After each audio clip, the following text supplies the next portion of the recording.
3-2 Meridian and Meridian.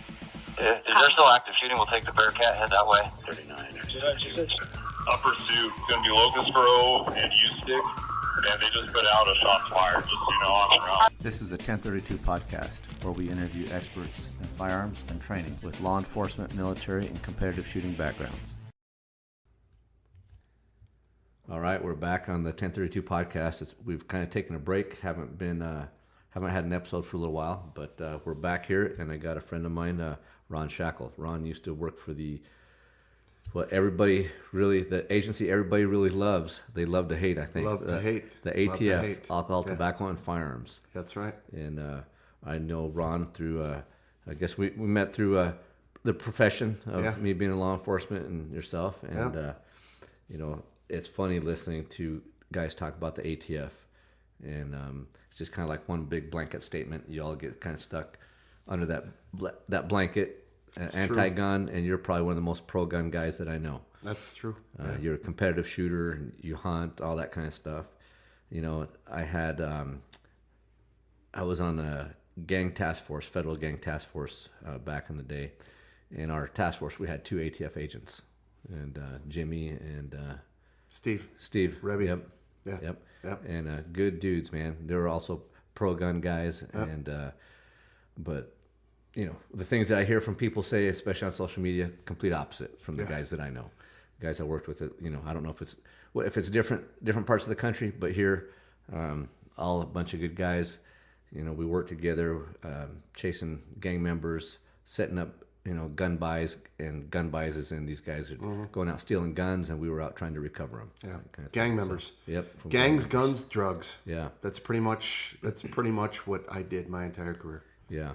You're not like the guy who goes out and tries to do compliance checks on the average FFL holder. Like, you don't go to one of these local what's really kind of a misnomer for a lot of people is that ATF really has 2 functions. They've got the regulatory side, and then they've got criminal enforcement. And regulatory is where guys go out and they do compliance checks on FFLs and that kind of stuff. Yeah. Never really have I had any real experience in doing any of that. Yeah. It's on the rare occasion where they thought that they might run into some problems, they would have some enforcement guys with just almost as security, pretty much. But for the most part, never ever have I had any kind of regulatory function at all. It's always been gangs, guns, and drugs. Yeah, from what I know of you were out chasing real bad guys, right? Guys that committed crimes. Yeah.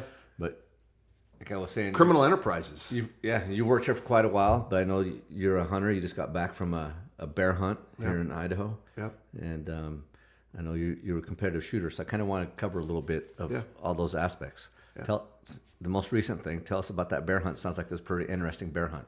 I've kind of hunted since I was young. I used to hunt whitetail with my dad growing up in Minnesota. And I've hunted elk and mule deer ever since I've lived here. I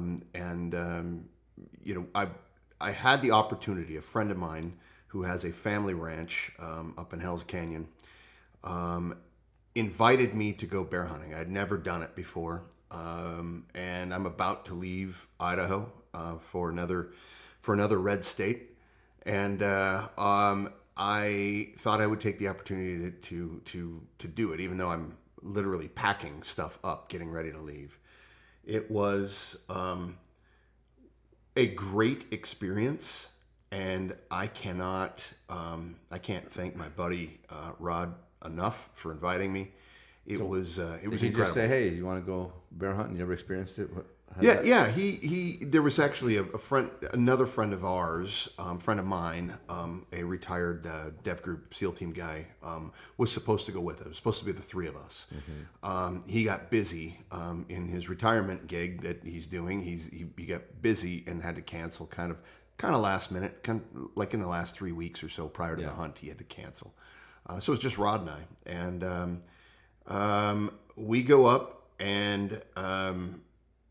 Literally freeze our balls off the first evening. We get there in the afternoon, and I'm like, it's the end of May. Why is it so cold? But Idaho springs in the mountains, right? So So we sat and we hunted that evening. We hunted all day the next day.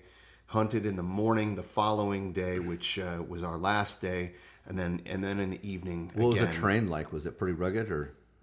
Yeah, Hell's Canyon is steep and unforgiving. Yeah, it hurts. Yeah, it is not. It's beautiful though. It's beautiful as long as you don't have to hike up and down those mountains. And we did. We can get into this story if you want, but I actually missed a bear early in the day. Yeah. Tell us about it. And I don't generally miss 350-yard shots. That's not something that I would normally do. Oh, so you didn't miss just not see him, but you missed a shot, is what you're saying? I missed the shot, yeah, by a fair amount, probably a good 2 feet. Is it the wind or? Nope. Didn't realize it. It was right at daybreak. It was. I could see the bear clearly. I could see my crosshairs, but I couldn't see the cover that he was in clearly around him. I could see what I thought was half of him. I could see his head and his right shoulder to about mid ribs on his right side is what it looked like. Not realizing that that the hole that he was down in had basically a clump aspen tree that was growing up that he was partially obscured by. Yeah. And I had him dead to rights. No crosswind. Good dope on the gun. No real reason why I should have missed him. We go down there later, and we look up, and Rod's pointing at the impact on the ground. He goes, "This is where you hit." And I looked up at the spot on the other mountain face where we were. I said, "Look at that! About 7 feet high." Higher than a bear was going to reach, and higher than I could reach. One of those aspen branches had been basically cut off and was just hanging by the skin of the aspen. Got a branch that was kind of just dangling down. Yep. That you hit, huh? Well, I literally took a portion of the branch off. It was hanging, and I said that was a deflection. Yeah. Later, I confirmed. So in the afternoon, on the way back to the ranch house for lunch, we stopped, found a rock. Roughly the size of a volleyball or a little bit smaller at 350. I ranged it. I said, "Get on that rock with glass," and I center punched it twice. I had no issues with dope. Yeah. No issues with dope. Just the a dope deflection was good. on a branch then, huh? Yep, the dope was good. So, and as you know, I mean, how many times have you done ballistics testing? Yeah. When you're shooting through car windows and that kind of stuff, for the Done job. that a fair amount of times. Yeah, and a windshield. Most people would think because the windshield slopes up, that if you're shooting a windshield from the front, that bullet is going to deflect upward. Yeah, it actually deflects doesn't. down. It Yep. deflects down. Exactly. And vice versa. If you're on the inside shooting out, Right. then it goes high. Exactly. And so, that's not running through my head while I was on glass on that, and I was on the crosshairs for that bear. That wasn't going through my head, although it probably should have been. Are there any potential deflections? Were you, and I know you shoot long range competitive shooting, or you have quite a bit in the past. Were you able to get behind the rifle to where you were able to see an impact if you had an impact where you were aiming? So it was, like I said, it was just past daybreak. So it was light up at the top of the mountain, but I'm shooting down into a canyon. And in that canyon are trees, and inside of those trees is a hole. That's where the bear was. He was inside of like a hole underneath some trees. And so I had to wait for quite a while. I watched him for a good 20 minutes through my optic. And when I could start to finally see good crosshairs, I was comfortable taking the shot. That's when I told Rod, I said, "Get on glass. I'm ready to take the shot." And so to answer your question, first of all, I had a guy spotting, so he could tell me where my impact was. But I had a pretty good position. I was prone. Yeah. I had a good prone position. And you were shooting a 6.5 PRC? 6.5 PRC, 143 ELDX. Yeah. It's... Same caliber I hunt elk with. It's a good round. I shot an elk with it. It's probably been 4 years ago now. It literally took the elk off his feet, and he never stood back up again. It impacted him. He basically ended up on his back, legs kicking, and he didn't get back up. I'd never shot a bear before. I didn't realize how tough they are, but I smashed the bear that we ultimately ended up killing, but it was 45 minutes before dark. And so you ended up shooting that bear the same day or the next day? It's the same day. So I failed on the morning hunt, and I'm not proud to say. Did your friends make fun of you? You know what's funny is that Rod is the type of friend who would make fun of me. Yeah. And he didn't. I mean, I wouldn't do that. Yeah, right. Yeah. No, Rod's the type of friend that would make fun of me, and he didn't because he goes, yeah, that was a deflection. Yeah. I mean, he really didn't bust my balls too bad. But later that evening, we went out, sat for a good couple hours before we started seeing activity. Saw one bear out at 600 plus. Not long after, we saw this bear at 378. And like I said, it was 45 minutes before it would get to the point where I probably wouldn't be comfortable shooting. So the first bear you shot at and missed, was he the same bear you shot that evening, you think? No. That bear got up and got going, moved up through some timber, moved up to a bench I ranged him at about 538. And but he was on the move, and I was not able to get another good shot on him. So it was this bear that I ended up shooting was smaller, and the way I look at it is that's my penance. That's my penance for missing the big bear. Yeah. Right. So I missed a bigger bear and shot a smaller bear, and that was my penance. So do you guys go by boat? No. To get to where you were or where you were hunting? No. It's part of their ranch, and we're able to access most of it with UTV. Okay. Now we had to hike into a point where we could do some glassing, but it wasn't that far. Mm-hmm. And so we're glassing Cross Canyon, and I will. In the period of essentially five hunts, 2 mornings and 3 evenings, I think we saw something like 10 or 11 bear. Wow, that's pretty good. Yeah. For the first evening, we saw probably 4. There was a couple that I was willing to shoot, but not on a first day. It would have been one of those things where you kind of wait. Yeah. And if you're like, all right, well, if I see that bear on the last day, I'll shoot him. But I wanted to wait. So that's quite a few bears. Sounds like that place needs thinned out a little bit. Well, it sounds like, I mean, that whole area is thick with bear. They've got a lot of bear up in there. Yeah, so there is.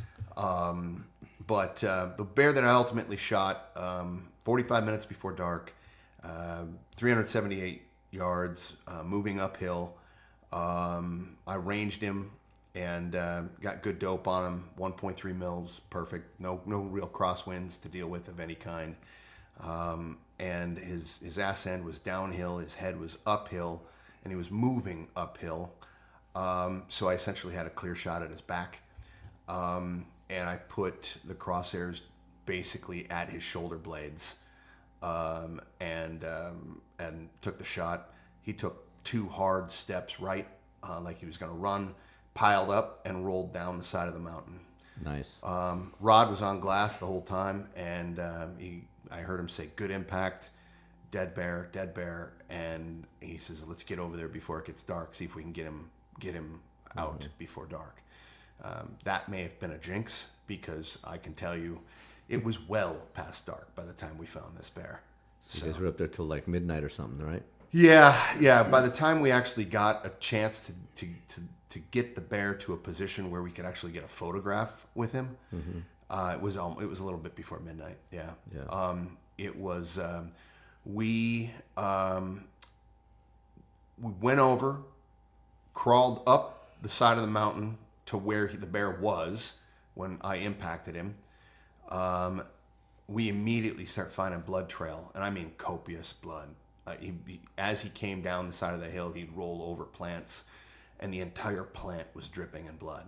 So he was losing a lot of blood, and we just every time we got to a clump of trees or something where he would get hung up, we're figuring we're going to find him. Yeah. And we never found him until well later, and that's because he didn't pile up the way that we thought he would. He basically rolled down the face of the mountain, got himself back up, got himself moving, and we went from copious amounts of blood to very minimal or faint blood. We were able to stay on blood trail. Started getting dark.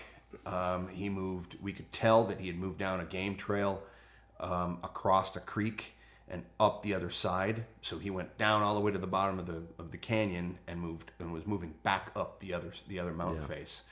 And it's pitch black without light, and I'm carrying a rifle and a handheld like DeWalt light, kind of like a high beam light that I can use to light up the probably ground and stuff. A little bit nerve-wracking searching for a bear at night that you may or may not have killed. I knew. I mean, the fact that he wasn't where we thought he would be. Yeah. I knew he was alive, and I looked at Rod at one point and I said, "Dude, is it smart for us to be tracking an injured bear in very, very dense cover? We're having to crawl under trees and stuff like that. Is it smart of us to be tracking him in very dense cover on the side of a mountain, considering he's injured and we know he's alive?" And he looks at me and goes, "Not very, but we have to leave tomorrow morning."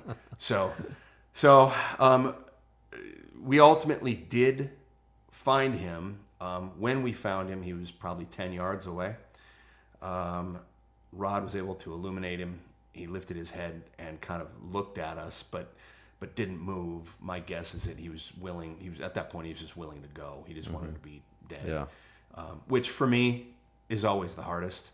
I've shot deer where I come up on them and I have to put them out of their misery, and it sucks. Yeah, that's never fun. It sucks every time for me. Yeah. So, but I mean, my intention is always to put him down with one shot, and I figured that this was a good enough shot to put him down, but he was just so tough, just a hardy animal. So, yeah.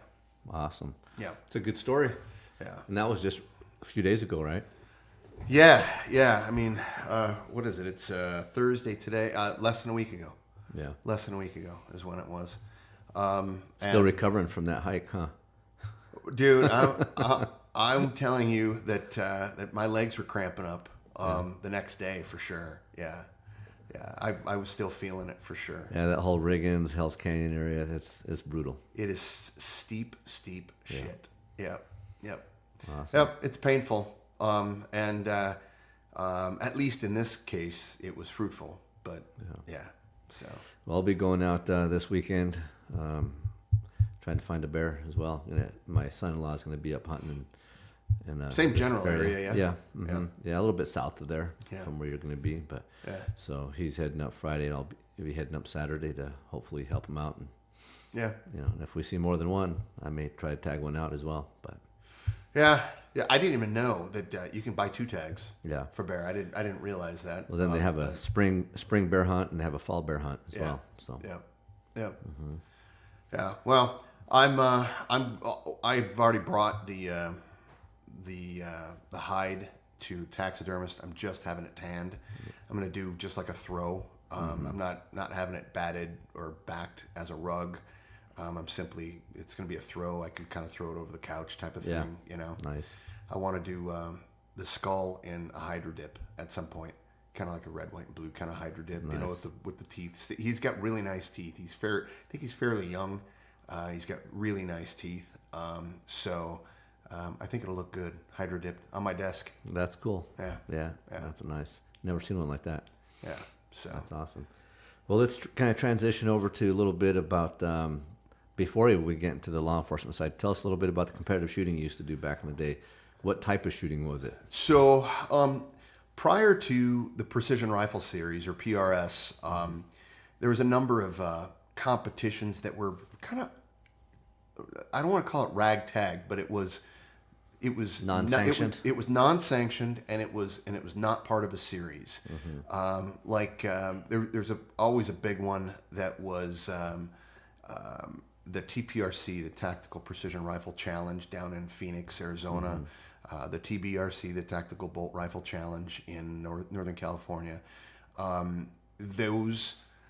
Those were well sponsored. Like Surefire and some other big sponsors were, they always gave away a couple of rifles. So they were not part of a series. And then the PRS came around and they became part of a series, a professional kind of sanctioned series. Not long after that, the NRL came around, the National Rifle League, and they were basically competing for the same shooter base. With essentially the same kind of style of shooting. So the NRL actually changed, and good on Travis Ashita for doing that, because the NRL now does what they call the NRL Hunter Series. So all of this bear hunting that we just talked about, it puts you in hunting situations. Real quick, did the NRL stop doing the other stuff they were doing to kind of compete with PRS? Yeah, they strictly just do the Hunter Series, right? They don't do the PRS does more of the Precision Rifle Series does more of tactical bolt rifle, known distance on targets. You get to know where your targets are physically, like where they are on the terrain ahead of you. You get to know what the range is on them. You get to set your dope. So you're essentially prepped when you get to the shooter line. And typically guys are shooting really heavy rifles, right? Like Super 25, 30-pound rifles. I don't know about 30, but certainly 25. Mm-hmm. Yeah. I mean, my 6 Creedmoor is probably around 25 pounds. Yeah. I could make it heavier, but I don't need to. Yeah. I really don't feel any recoil. I'm able to almost, at times, even see my own trace. Certainly see impact. And that's part of the reason why you're shooting a heavy rifle. Mm-hmm. So you can see impact and make quick adjustments. And then when the NRL Hunter Series started, they didn't want people using those types of rifles, correct? Right. They actually there's actually a limit. And I heard that they followed kind of Idaho Fish and Game guidelines for the weight of the rifle. I don't know that. I mean, that may be true, but I don't know it to be true. I think it's like 16-pound maximum rifle. I think is what you can hunt with in Idaho. So there's actually multiple categories. You have factory. So that's a Cabela's off the shelf, or even like a Fierce.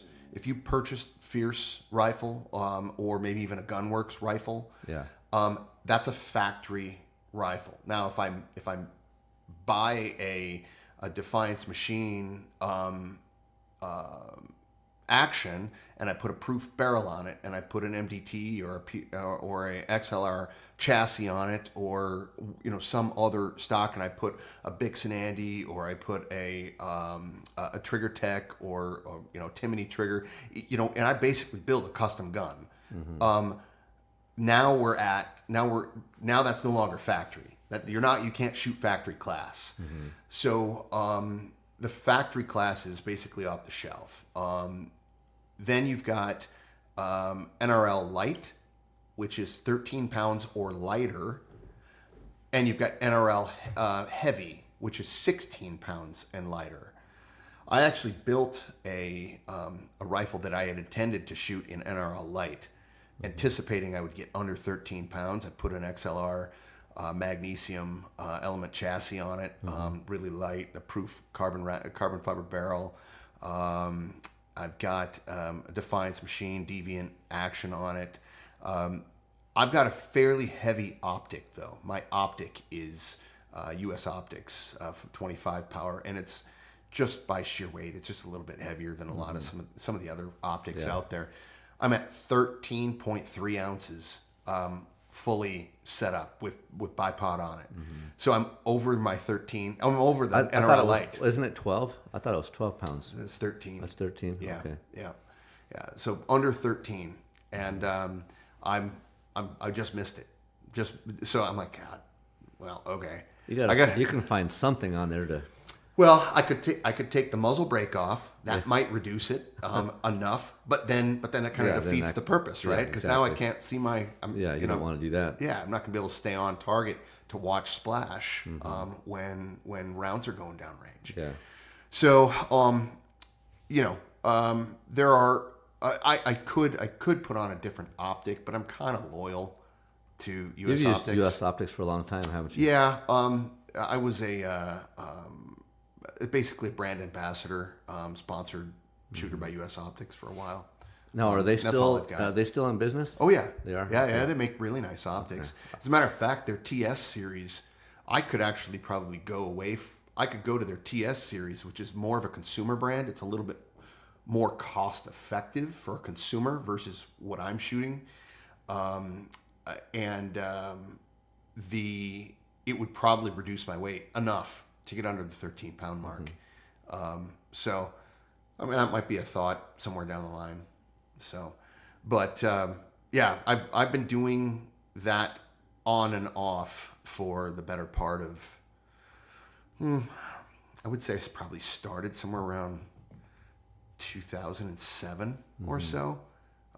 That includes some Snake River SWAT challenges, and as well as some other law enforcement related sniper competitions, and then on top of that, of course, the NRL and PRS matches. So, Man, the Snake River SWAT Challenge, that brings back old memories. Right? Yeah. Yeah, I remember doing a few of those. Those were like 16 miles?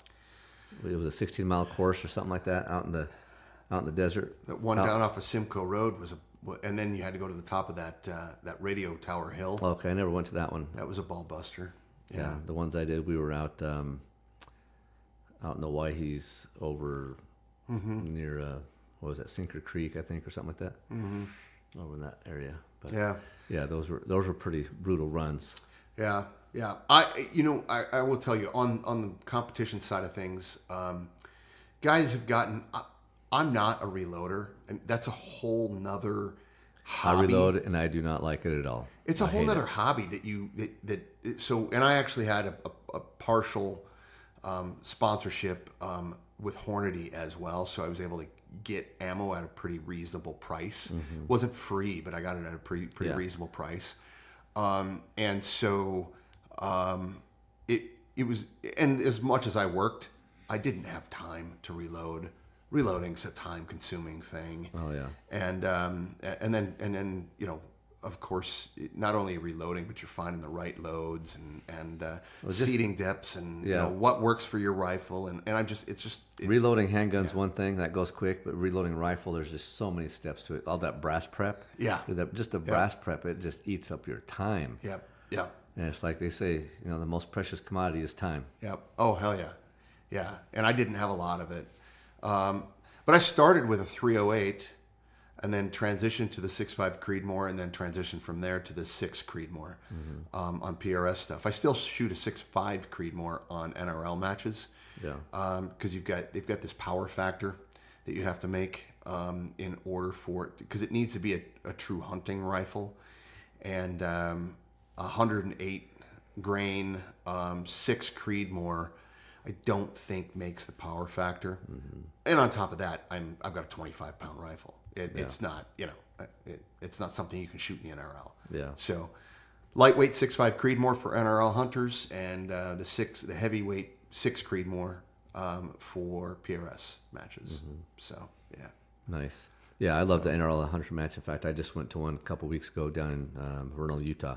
I'm going to hit 2 of them this year, so that'll be my first one. I'll hit one more in Washington, and it's been at least 2 years since I shot them, so this was my first one in like 2 years, and boy, they're humbling.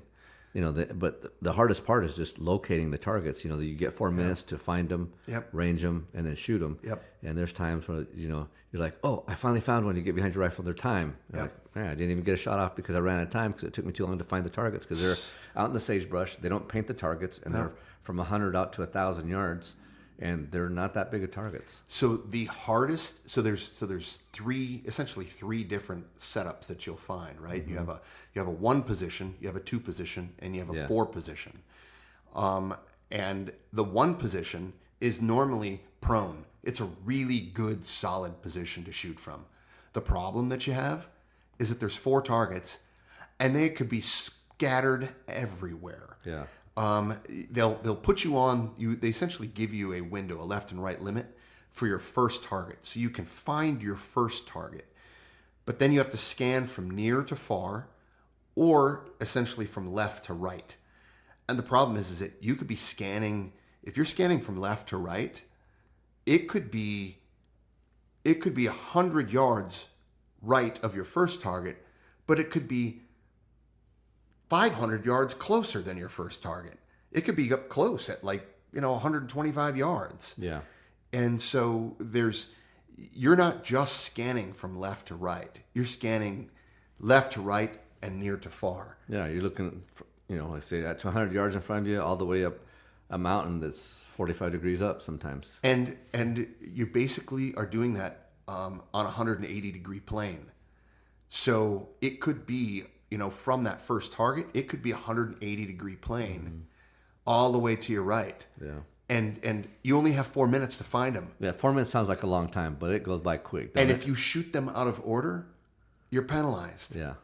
So you may skip over target number 2, thinking that you have found target number 2, but it's really target number 3 that you found, and you're screwed. Yeah. That is actually the hard. You get up, you're like, sweet, I've got a good shooting position.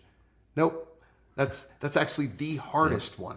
Is that one? Yeah. The other ones are easier. The nice thing is you can ask the range officer. You can say, "Hey, you describe the target and say, is this target number 2?" Right. Negative. Yeah.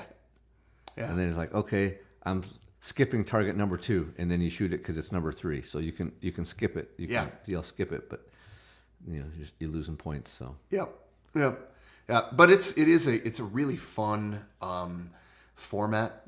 Like I said, good on Travis Ashita, who's the president of the NRL, and thinking ahead on how to build a format that people will enjoy that doesn't compete with an already present format, or series in the PRS.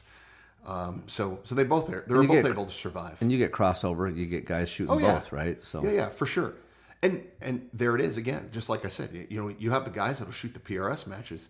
They've got their heavy 25-pound guns that that'll set right where they want them to set on a fence post or on a log or wherever they want to set them, and they don't move, no recoil. And then they'll go the next weekend to an NRL match, and they'll shoot their lightweight hunting rifle.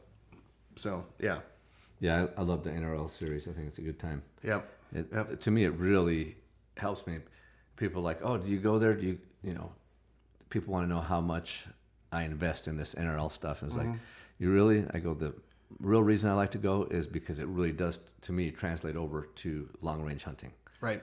And it does. 100% it does. Yeah. And it makes you a better hunter.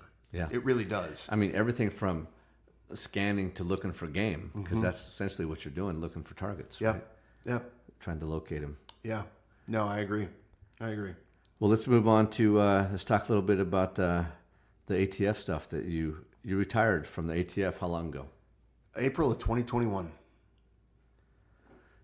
2021. All right. We retired about the same time then. Pretty close.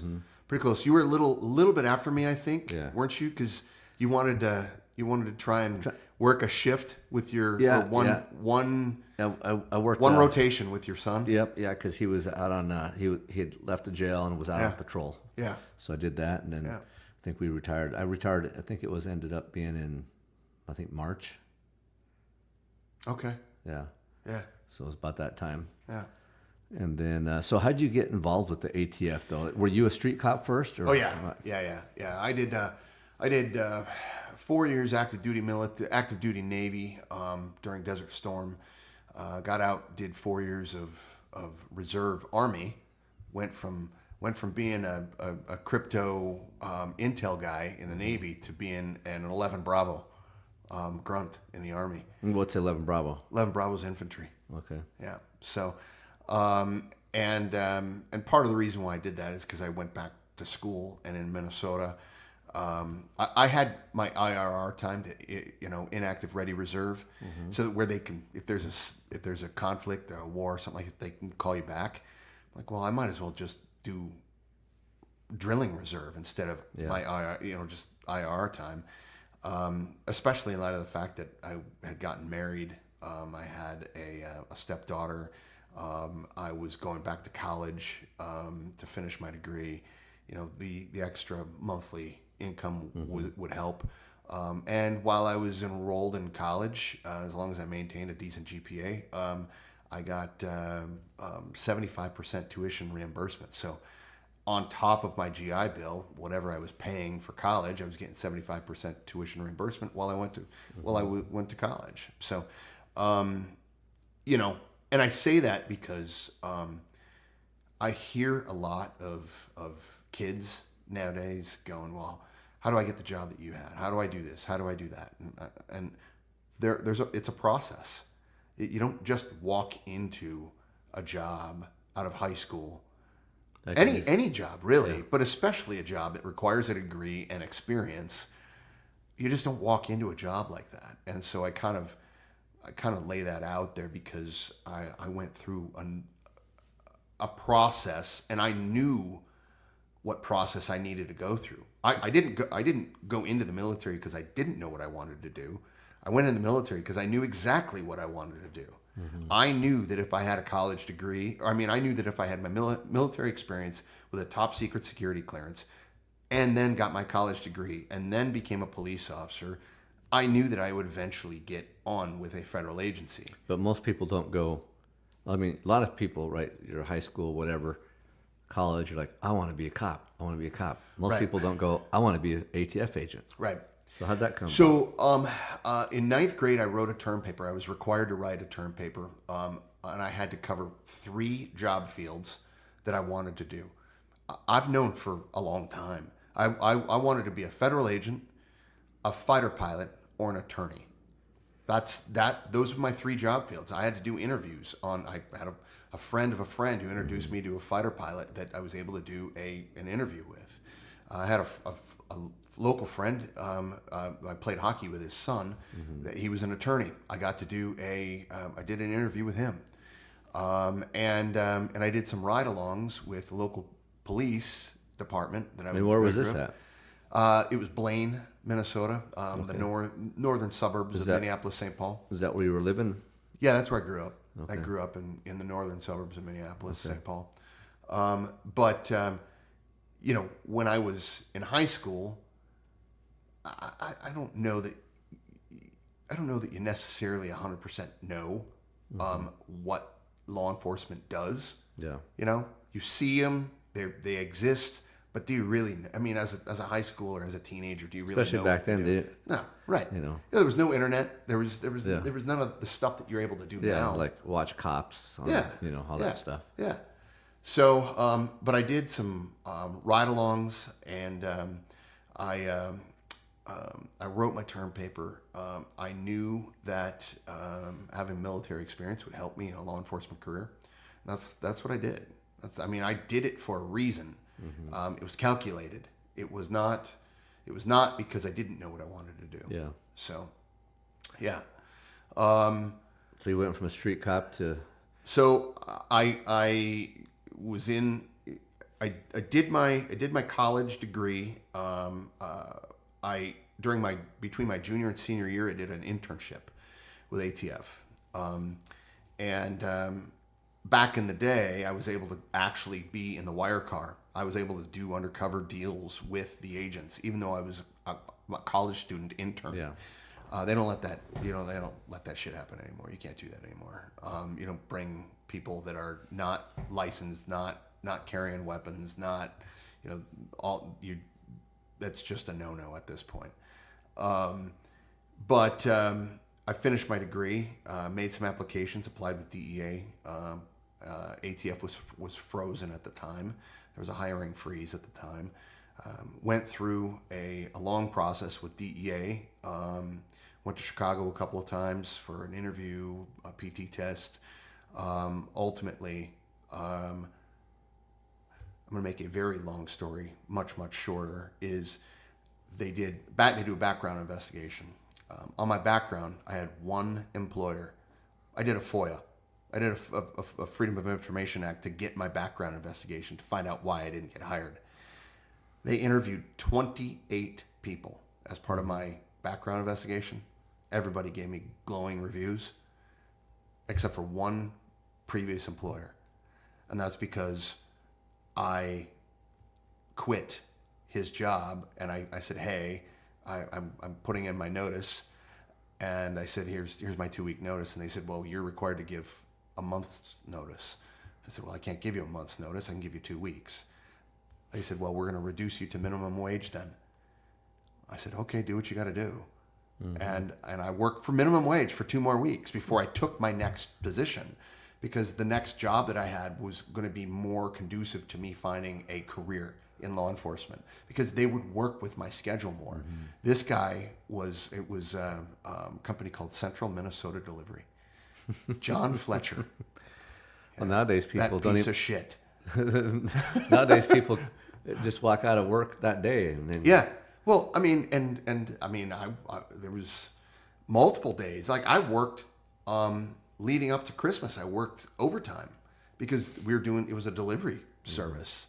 There was no such thing as Prime back then. Yeah. You know, we delivered a lot of stuff, you know, whether it be office equipment or mail or you know, any type of, most of it was all business related. Very seldom did we deliver anything to personal private residences. But, yeah, there was time. Part of the reason why I had to quit that job is DEA wanted me to do. I had to do a urinalysis, right? Mm-hmm. So I had to do a screening, drug screening. Yeah. They call me. They say, "Hey, are you available on whatever day?" I look at my schedule. I said, "Yes, I'm available. That's my day off." The night before that happened, I get a phone call from John Fletcher, my previous boss, saying, "Hey, we need you to come in tomorrow." I said, "I'm already scheduled to drive to Minneapolis to do a drug screening for DEA as part of a hiring process. You knew that when you hired me that I had these things going on. I've been trying to work it into my off days. And tomorrow is my off day. So now you're calling me in?" I said, "I can't show up tomorrow." Mm-hmm. "Well, we're going to have to write you up then." So I got written up for not showing up on my day off to go do a drug screening for DEA. That's funny. Yeah, right? So anyway, I found out about that through a FOIA. And so when I applied with ATF, I knew it was going to be a problem. So I disclosed it right away. Yeah. I mean, as part of my background packet, you know, you're able to say, will anybody say positive, negative things? Yes, this guy will probably say some negative things. And this is the reason why. Yeah. And they were able to look at that and go, okay, yep, we see that's exactly what happened. And so you weren't lying to us. Mm-hmm. So I ended up getting hired with ATF. So that was, I started with ATF in January 13th of 2001. So after working 4 years as a police officer in the Midwest. Sioux Falls, South Dakota. When you were a police officer? Sioux Falls, South Dakota. South Dakota? Yeah. I think we're going there in July for a wedding. Oh, yeah? Sioux Falls? Mm-hmm. Oh, okay. Yeah, going down there. So never been that way, so it'll be my first time seeing that part of the country. Sioux Falls is all right. I mean, it's prairie. We're going to try to go hit Mount Rushmore. And that's on the opposite side of the state. Yeah. It's 6 hours away. Yeah, we'll be on both sides. Okay, yeah.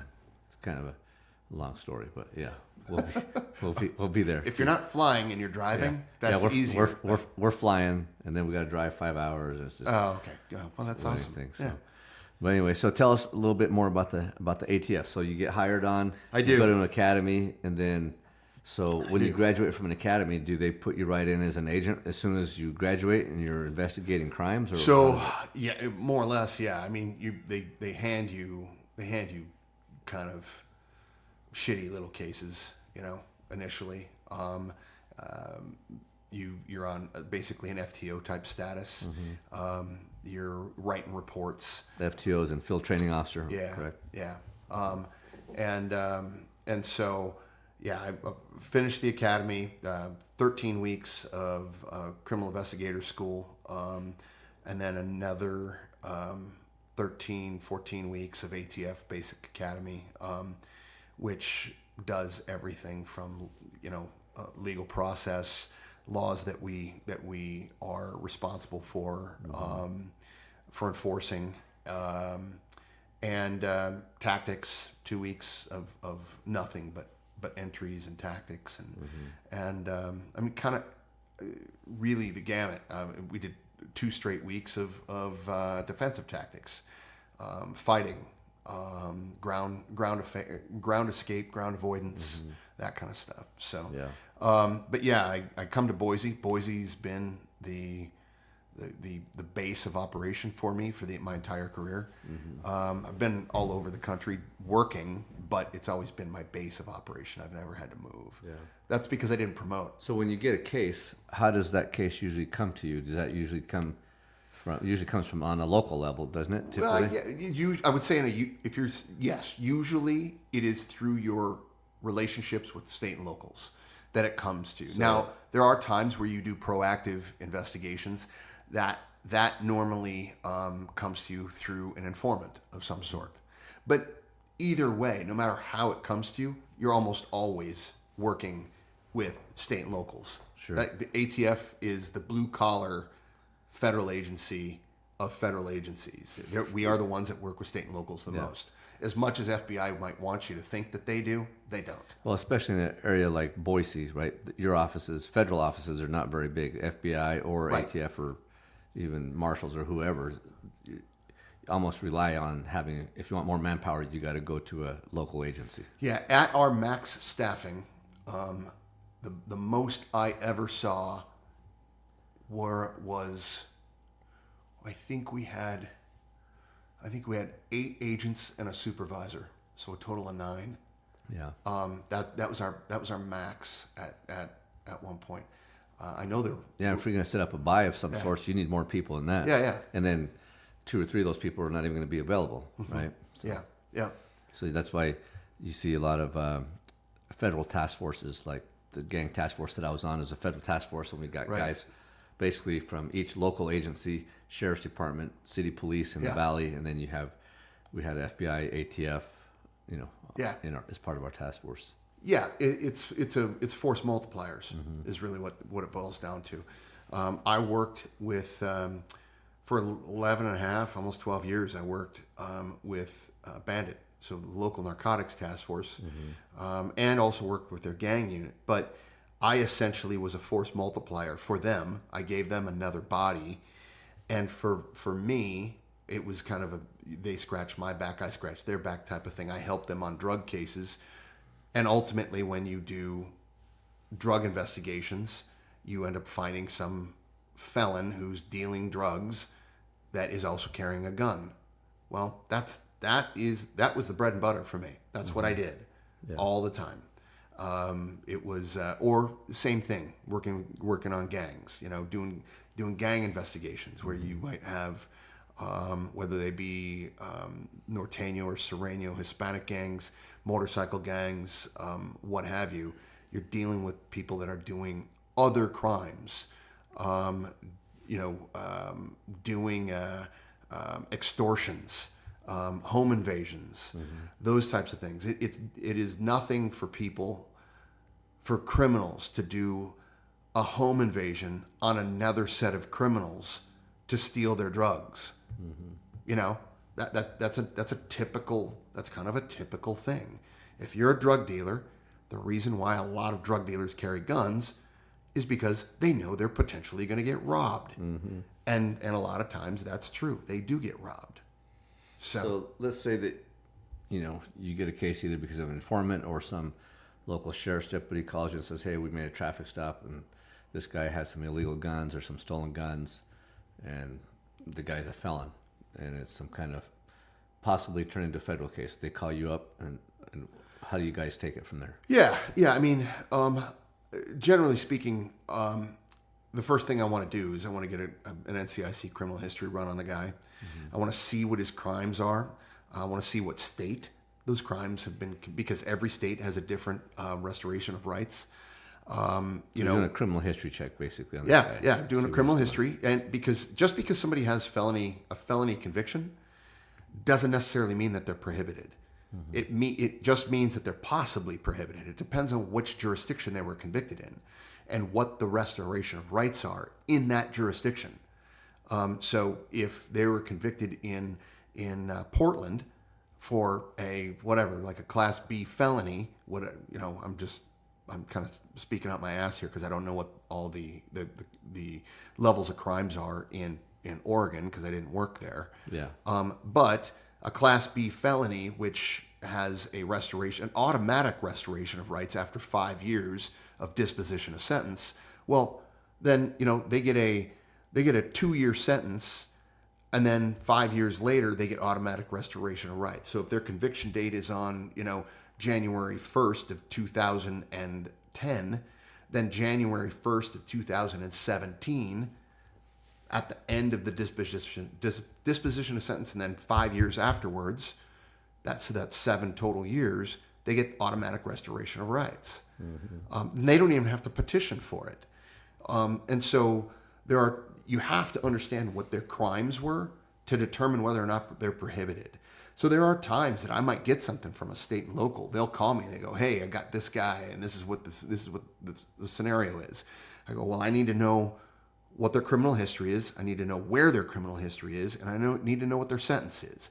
Then I need to see whether or not they had a withheld judgment, because if it's a first-time felony offense, if they had a withheld judgment, the judge gave them, okay, I'm going to give you 5 years, but I'm going to give you a withheld judgment, meaning that you, at the end of your sentence, you can petition the court for basically restoration of rights. Essentially, they file the withheld judgment, and once that's filed, it's like it never occurred.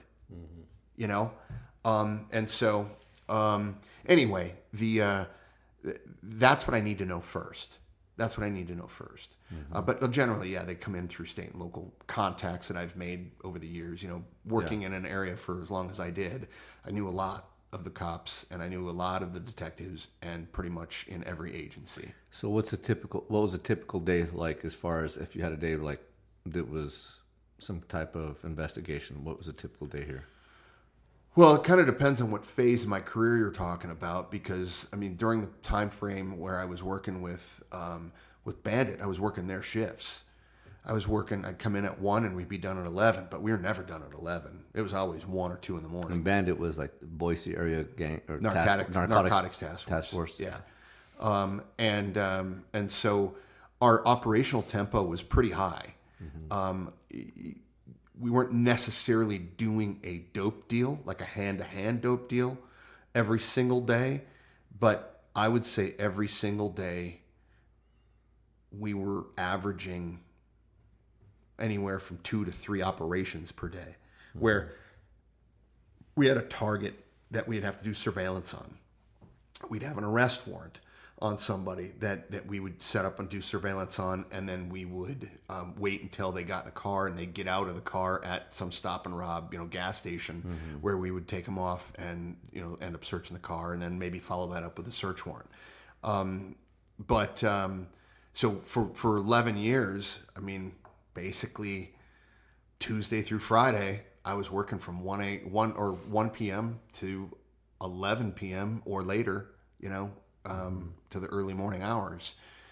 Is that just because there's more activity during those hours? Yeah. Well, and it's because I'm not working just ATF stuff, right? I'm essentially a force multiplier, and I'm helping the state and locals on their narcotics tests, their narcotics investigations. And how does that work as far as like authority?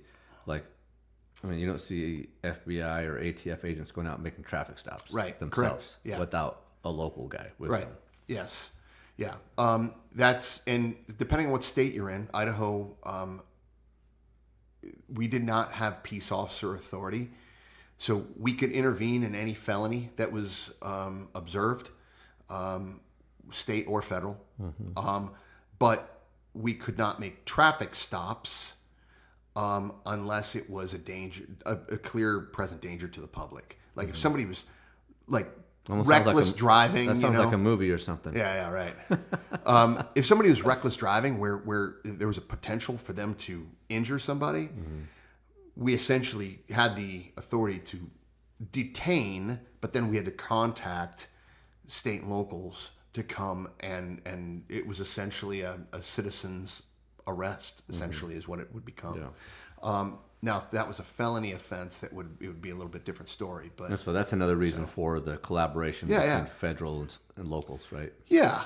And instead of you reporting history to me, so if I'm working with you, but I'm not out there with you, you end up doing an operation or a dope deal or whatever it is that you're doing, and then you call me the next day and say, hey, we bought X amount of dope from somebody. I go, okay, well, I need your reports. And instead of you doing that, I'm with you. I'm there. And you might write your report, and I've observed, Yeah, you're a witness as well. I'm a witness as well. Yeah. And so, so instead of you reporting history to me, I'm there as part of the operation. It just becomes a cleaner investigation. Yeah. So. And there's a fair amount of stolen guns in this valley that you guys end up working. I know when I was on the gang task force, the ATF guys that I worked with, it was not uncommon for us. It seemed like sometimes weekly, sometimes daily, but at least every other week, it seemed like they were working with some CI that said, "Hey, we can get you some stolen guns." Mm-hmm. We'd set up we'd go to some parking lot somewhere, whether it was a business, a Walmart, or wherever, and we would do an undercover gun buy. Yeah. And yeah. That was pretty common. It seemed like I couldn't believe how often, we'd come across stolen guns. It was pretty common. It was pretty common, and what was also pretty common was the fact that the people that we were buying drug or guns from were also people that were involved in the dope game. Mm-hmm. Part of the reason why they're stealing guns and selling them is so that they can buy more dope. So they're funding their dope game, whether it be a user or a small time dealer. They're funding it a lot of times because most of these people don't hold down a real job. Mm-hmm. If you're a meth user and a meth dealer, generally speaking, you're not holding down a job. Yeah. The stuff that you have in your possession is generally stolen. And so did you see a lot? I saw it a couple of times where guys would steal guns and they take them down to California. Yep. Right. There's a little bit of that going on as well. We had a big investigation that went. Its disposition has been made. I mean, people have gone to prison for it. So I mean, I can talk generally about it. And that is out of Twin Falls. We had a guy who was well known as a drug dealer, as a fairly heavyweight drug dealer in the Twin Falls area, and we were getting informant information that he was trafficking guns down to Southern California and then bringing dope back. Mm-hmm. Long story short, we ended up getting a warrant to do a ping on his phone, so we were tracking him. And so when he went south, we had set up what we call a virtual fence, on the GPS, the GPS fence. And as soon as he left Twin Falls, we're like, all right, he's headed south. Boom, down through Vegas, down to like Santa Barbara area, comes back, stops in Vegas for a day, comes back, and he hits jackpot. This is over a course of a few months that we're doing this investigation. He hits jackpot, gets north of jackpot into Idaho, and we do a traffic stop on him and take, I want to say it was 13 or 15 pounds of meth out of his car.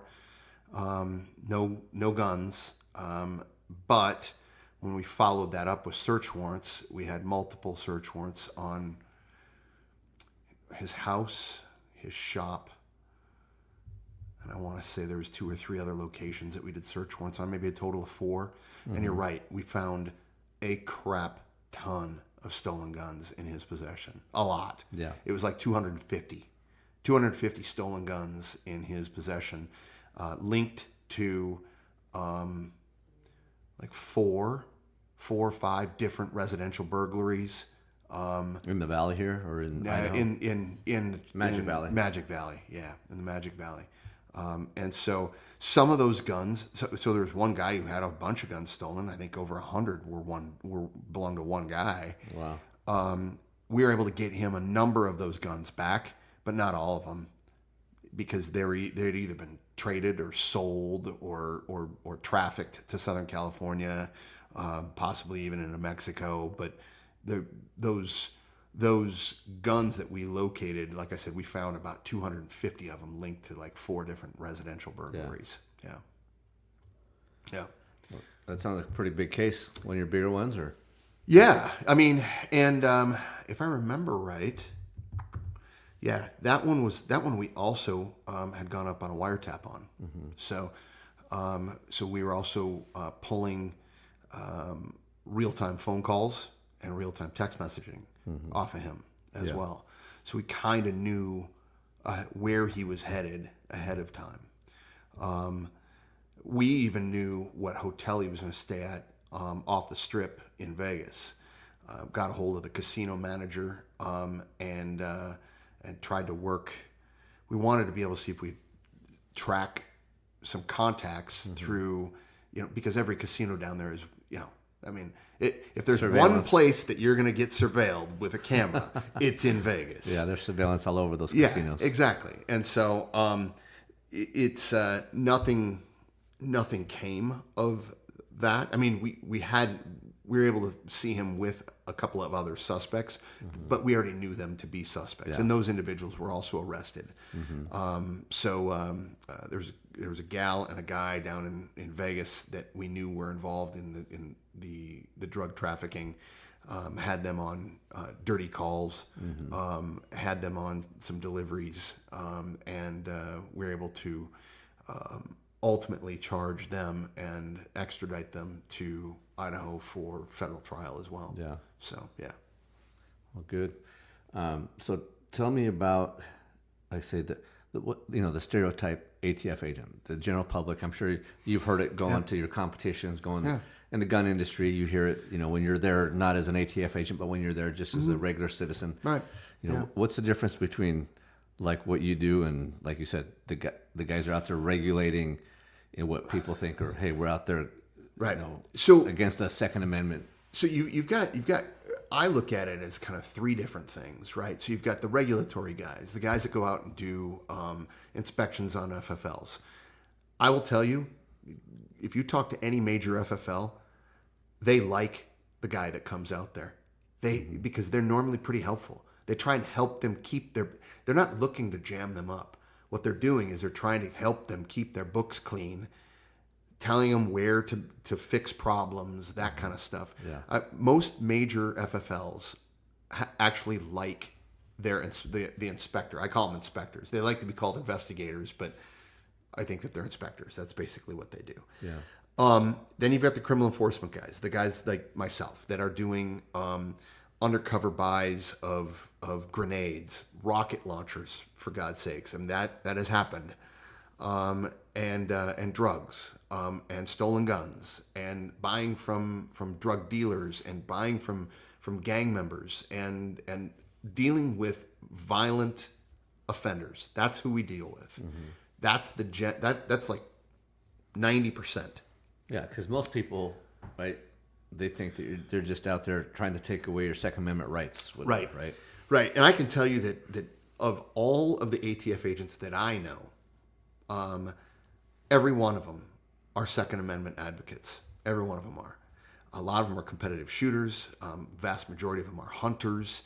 Vast majority of the guys that I know that people will never see because it's done in closed forums where we get into it, and we will actually call out the administration for making absolutely retarded decisions, where you just kind of go, what in the hell? And so really what it boils down to is the people that the general public hate, and rightfully so, because I hate them as well. are our administrators. Yeah. The people that are in DC, the inside the beltway type of people, the politically connected people. Those people are idiots. Yeah. Because I think a lot of people, what they hate, about the ATF is they feel like you're arresting people sometimes for regulations or policy violations, not necessarily a law that's been passed by Congress, right? Right. And so, yes, and I know where you're going with that because like things like bump stocks, those types of things, where and I will tell you, I was friends with a firearms manufacturer CEO. He's really honestly an engineer. He really should have never been a CEO because he wasn't that good at running the business. He was really good at engineering new stuff. But I've got friends all throughout the industry. Hell, that's what I'm doing in my retirement gig. Yeah. Is dealing with repping guns and suppressors and that kind of stuff. But what he told me one day was he goes Ron, they haven't passed a law yet that doesn't make us money. All we do is go, okay, this is what the law says. How do we develop something that still serves our purpose that doesn't cross that line? I mean, he's an inventor. He's an engineer. That's what he does, right? So he goes, I just engineer something new that still does the same thing. Yeah. That doesn't meet that definition. Yeah, I see that all the time from bump stocks, force reset triggers, all these different gadgets. Binary triggers. Yeah, binary triggers. I don't think I would ever I take that back. I'd probably shoot a binary trigger on the range for fun one time. Just to see what it does, right? And for the people that don't understand what a binary trigger is, for every stroke of the trigger, that's in and out. So as you pull the trigger, as you squeeze, that's one round. As you release the trigger, that's another round. So that's a binary trigger. So it fires when you pull it, and it fires when you release the trigger. Exactly, and which is by definition a machine gun is anything that fires more than one round with a single action of the trigger. Doesn't it say something about the sear and all that stuff? Well, but see that's designed. The sear is what causes it, right? Sure. So that's it's not necessarily the action that we're talking about. The action is the firearm goes bang more than one time with a single action of the trigger. That's a machine gun. So if I pull the trigger and I hold the trigger, it goes bang, bang, bang, bang, bang, right? Yeah. But if on a semi-automatic, I pull the trigger and I hold the trigger, it just goes bang until I release it and I get a trigger reset and then I have to pull it again, right? That's a semi-automatic. Yeah. Well, a binary trigger, there's nothing in the law that says the outward stroke on a trigger when you're looking for trigger reset. There's nothing saying that that's part of the trigger, that is part of the action, a single action of the trigger, right? The single action of the trigger is the pulling of the trigger, not the releasing of the trigger. Yeah. And so there's always ways around a lot of these things, and so we end up having situations where our firearms technology branch, FTB, they're the ones that are stuck in this boat of going, okay, well, we have this new thing. It's a binary trigger. Does that meet the definition of a machine gun, right? We have these things, this bump stock. Does it cause the firearm to fire with more than one round with a single action of the trigger? If it does, then it's considered a machine gun if it's installed on the weapon, right? And so they have to do all kinds of testing and evaluation to determine if it now meets the definition. So, the bumps, it's not the bump stock itself by itself that's illegal. it's the installation of that bump stock on a rifle that now causes the rifle to fire more than one round per trigger pull. And so I get it. I understand, because I think back to the Clinton assault weapons days, right? When 94. you've got a semi-automatic rifle with a detachable box magazine, plus any two other characteristics on a list of characteristics makes it an assault weapon. Yeah, like a pistol grip. Then you got your flash hider. Right.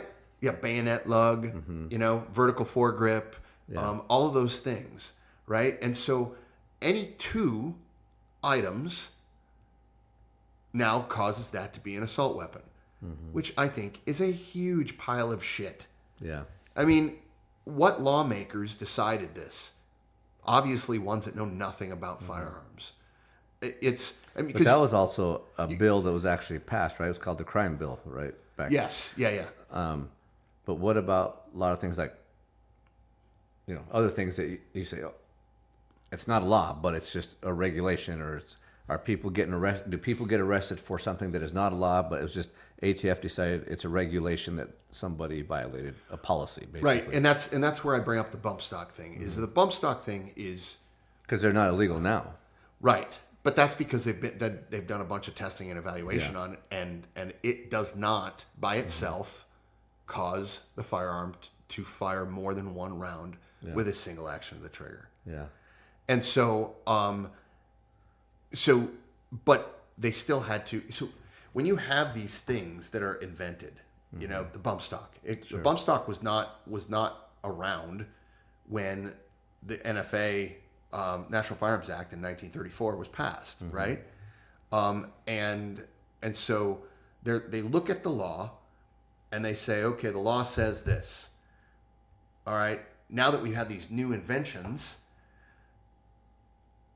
we don't care about the item itself. The bump stock itself.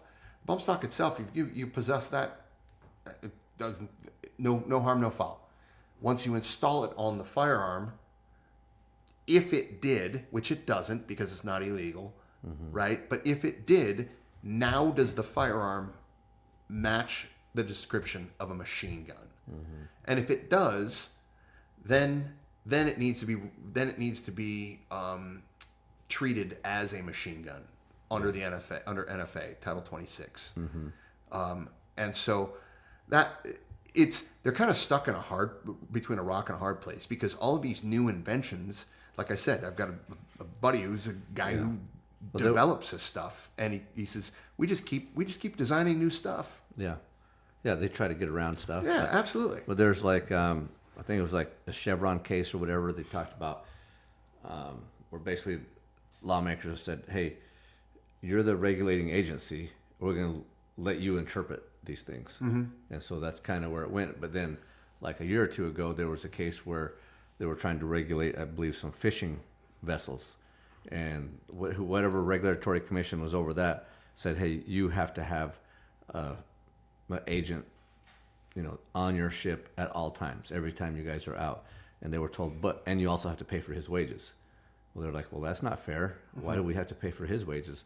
So they went to court, and then now the courts have said, if it's not a law that's been passed by Congress, then you can't be arresting people for that type of stuff. Something like that. I don't know. Yeah, I don't know anything about that case. I don't know anything about that case. Yeah. So, trust me, I am no fan. Of. And I know some of that stuff is way above your pay grade. Yeah. But I'm no fan of Congress. I'm no fan of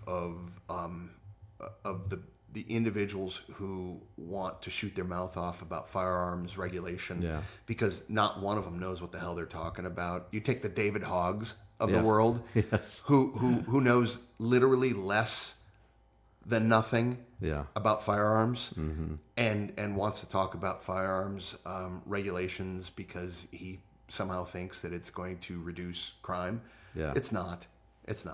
I mean, I can tell you that the only thing that would happen by further regulations or laws being passed banning guns is that the people that are not criminals, who don't have a propensity to break the law, those are the people who aren't going to have guns. The criminals still are going to have guns. Sure. And so, and the crime is still going to occur. Violent crime is still going to occur.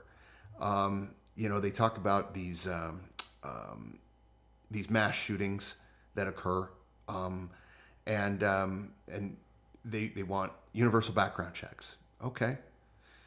All right. I mean, generally speaking, if you purchase a firearm through a retailer of some sort, you're getting a background check done. It's already happening for the most part. You can't go into a retail store and buy one without a background check. Everything has holes in it, right? Everything does. Sure. No matter what you're talking about, there's always some sort of a hole, some sort of a weakness somewhere. And so, you have gun shows where people go and they sell their collections of guns. Maybe they need to make rent that month. I don't know. Yeah. But they're not required to because it's a private sale, right? But a firearms dealer who attends the same gun show, because there's a good likelihood that they'll be able to sell some guns. Yeah. They do need to do a Form 4473, and they do need to do a background check. Because they're doing it as a business. But they're doing it as a business. Exactly. So, the reality is on these mass shootings, almost in every instance that I can think of off the top of my head, the firearm itself was acquired lawfully. So it's not the firearm. What they keep trying to do is pass laws against inanimate objects, i.e. the firearm, when it's the loose nut behind the gun that is causing the problems. What's funny, I think, too, when they try to blame the AR-15, right? That's what you always hear is the assault weapon. They call it the AR-15, and in place, people like you and I that hunt, there's places where they don't even let you hunt with the caliber of the AR-15, which is a .223 or 5.56 caliber, because it's considered too weak to shoot a deer with. Right. Exactly. Yeah. And so that's what's kind of funny is how the media really spins it. Yeah. I think I saw, and trust me, I do not watch The View, so let's start there. However, I have seen a clip of Joy Behar. Yeah. That stupid bitch. So her making some statement after some shooting event about how you can't even hunt with an AR-15 because it'll blow a hole the size of a basketball throughout. I'm like, you have no clue what you're talking about. Actually, the opposite. Here in Idaho, you can use a .223 to hunt with, but there's some states where they don't let you, or they really discourage it. Right. Yeah, you're just going to hurt the animal. Yeah. You're going to end up having dead animals not being located because you injure them, but not bad enough to kill them. Because the round's not powerful enough. Exactly. Yeah. I just shake my head when I listen to some of these people because they just don't have any clue whatsoever. A lot of these mass killings, if you look at the life of the individual who did it, I promise you that they probably thought about killing people hundreds, if not thousands of times before they actually did it. And so if they're thinking about it and planning for it, do you really think if they didn't have a gun, they wouldn't find another way to kill people? They absolutely would. Well, you see all the time people with cars, people mowing people down on sidewalks. Cars, IEDs. Yeah. You can pretty much go to any Home Depot, any Ace, find whatever things you want or whatever components you need to make an IED, and you could kill people. Yeah. It has nothing to do. IED is an improvised explosive device. Yes. Right? Yeah. There's all kinds of different ways. 100%. Right? But it's all whatever their imagination is, and we see that all the time, right? All across the country, there's all kinds of crazies doing crazy things. Right. Exactly. And our bread and butter laws that we enforce. Now, yes, there's arson. Yes, there's some explosive laws. But our bread and butter was the Title 18 922G statutes. Those are 9 prohibited persons, right? Those are felons. Those are drug users. They're some kind of violent felon. Right. Addicted to drugs. So an addict or a drug dealer. Illegal aliens. There's 9 different categories of people. It doesn't. You're not regulating the gun. You're regulating the types of people that can possess the firearm. Yeah. I generally am okay with that. And then the 924C statutes, which is the use of the firearm in furtherance of a violent crime or a drug crime. So that's where your enhancements come in, right? Like, hey, you commit a crime with a gun, we're going to give you an extra 10 years, 15 years. Exactly. It might be. Exactly. And so those are acts, right? So those, when you're prosecuting or when you're investigating gun crimes, I as an ATF agent, I want to investigate the person and the act, not the item, not the gun itself. It's an inanimate object. Yeah. It does nothing by itself, So, and I will tell you that the vast majority of ATF agents are all of that same opinion. I have to agree with that. Like I said, when I was on the gang unit, when I was able to work with the guys on the gang unit, those guys were all about just getting bad guys off the street. You know? They weren't out there trying to bash on the Second Amendment. They were all pro Second Amendment. Yeah. They were shooters and hunters. 100%. So 100%. But that's about all I got for now. Is there anything you want to say in defense of the ATF? No, I mean, some people are indefensible. I will say that I still have people that will call me that are working for ATF, and they will deal with FFLs here in the state, and especially in this general vicinity of the Treasure Valley. And they'll say, hey, I dealt with so-and-so today. They asked me if I knew you. And I've been retired for 5 years now. Yeah. So I always tried to make sure that everybody that I dealt with, every law-abiding citizen that I ever dealt with, I always tried to make sure that they understood that I was not there to take their guns. Yeah. My job is to deal with criminals, specifically violent criminals. But my job is not to take their guns. Yeah. I could give 2 shits whether or not... Yeah, typically, you're going after somebody who's already committed a crime, right? Right, they committed a crime, now you're going to investigate it. And yeah. Right. Yeah, so 100%. It wasn't like you're just going around going, let's see who has a gun. Yeah. Right? It's got to be somebody who's committed a crime first. Yeah. Yeah, exactly. So. Exactly. Yeah. All right, Ron. Well, it's been good talking to you. Bud. Appreciate you coming on here, especially before you head to the other side of the country. Yeah. Yeah. So. Yeah, I'm looking forward to that drive. Hopefully, not really, but hopefully, I guess we got each other's number, can still keep in touch, and maybe I'll come vacation out that way someday. Yeah. Yeah. I get a boat and we'll go out and do a little fishing. All right. Wrestle some alligators or something. That's right. Yeah. All right, Ron. All right, bro. We'll talk to you later.